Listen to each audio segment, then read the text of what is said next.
Some of the most profound secrets aren't found in the bright light of day. They're hidden in the deep, quiet stillness of the night. There's a certain kind of power in those hours, a secret that's been tapped into for centuries. And it's all tied to one single transformative practice. And it all kicks off, as these things so often do, with a dream. So it starts with this dream. A young companion of the Prophet Muhammad, a man named Abdullah ibn Ammar, he sees himself in paradise. And in his hand, he's holding this piece of silk that's so magical it can fly him to any corner of heaven he wants. Can you just imagine that feeling? Absolute freedom, total bliss. But then, in a heartbeat, everything changes. The dream takes this absolutely terrifying turn. Two angels grab him and start dragging him towards the hellfire. I mean, just as he's about to be thrown in, another angel appears and shouts, "Release him!" There's no reason for him to fear. And just like that, Abdullah wakes up, his heart pounding, completely shaken.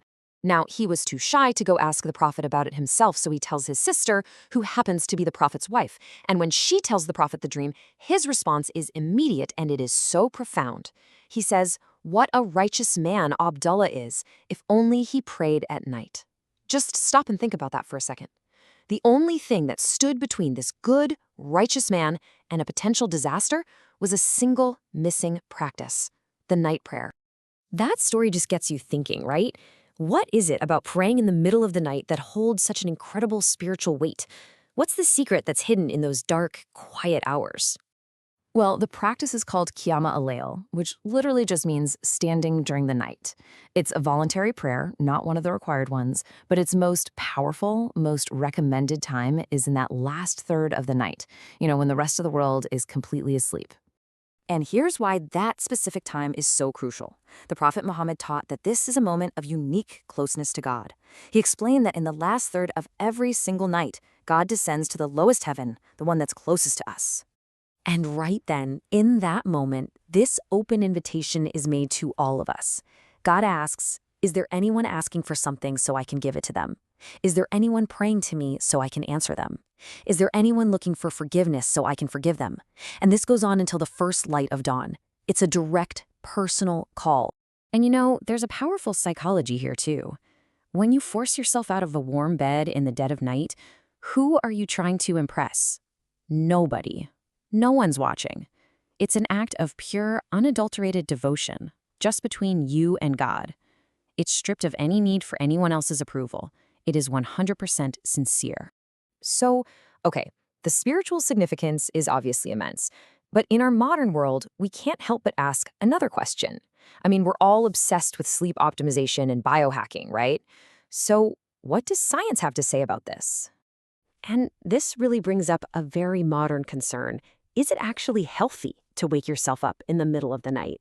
Doesn't that just mess up our precious sleep cycles? Well, the answer is really not what you'd expect. It all comes down to how you wake up. See, a blaring alarm clock and bright lights, that floods your body with cortisol, the stress hormone, and that actually suppresses your immune system.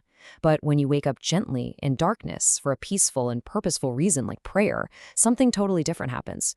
Your cortisol levels stay low, but your brain releases dopamine and serotonin. Those are the hormones for motivation and well-being. And get this, those hormones actually boost your immune system, getting it ready to fight off disease.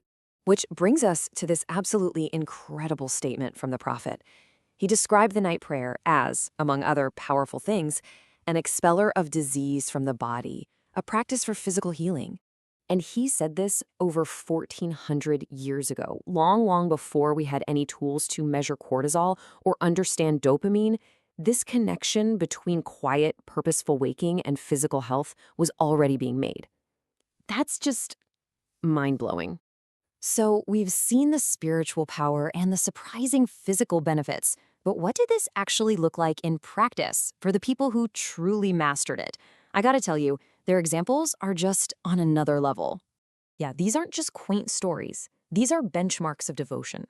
The Prophet himself would stand in prayer for so long his feet would actually swell up. And when he was asked why, since his sins were already forgiven, he just said, "Should I not be a grateful servant?" His companions were right there with him.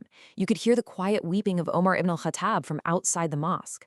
Uthman ibn Affan would sometimes recite the entire Quran in a single prayer. And the great scholar Abu Hanifa was nicknamed the Steak because he stood so long and so still in his night prayers. Now, hearing all that, it's pretty easy to feel, intimidated. But a later scholar, Fudail ibn Iyad, he offered this really stark, honest perspective. He said, if you find you just can't get up at night, don't just write it off as being tired. He said you should consider that you might be spiritually deprived, that your own mistakes have literally shackled you.